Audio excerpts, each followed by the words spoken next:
ఈమెకి నాకు ఎటువంటి సంబంధం లేదు. కేదార్ నా కొడుకు కాదు. కేదార్ని మళ్ళీ అనాథగా బయటికి పంపించకండి. జగదాత్రి, ఆ ఫోటోకి మా బాబాయ్కి సంబంధం లేదని చెప్పారు కదా.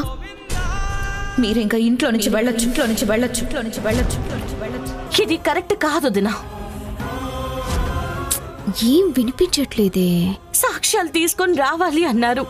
మేం తెస్తేనే నమ్ముతాము అన్నారు. కానీ ఇప్పుడేమో ఇవి తప్పుడు సాక్ష్యాలు అంటున్నారు. కేదార్ సుధాకర్ మావయ్య గారి కొడుకే అని కేదార్ వాళ్ళ అమ్మొచ్చి చెప్పినా కూడా మీరు నమ్మేలా లేరు. కేదార్ మీ కుటుంబమే కాదు, మీ రక్తమే కాదు అంటే చూస్తూ కూర్చోలేనొదినా. ఏం చేస్తారు చెప్పండి జగదాత్రి. ఇప్పుడు మీరేం చేస్తారు? పోలీస్ స్టేషన్ లో చీటింగ్ కేసు పెడతామొదినా.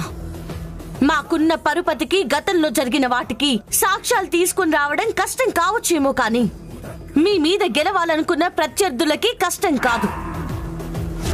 కేదార్ మావయ్య గారి కొడుకే అని నిరూపిస్తాను.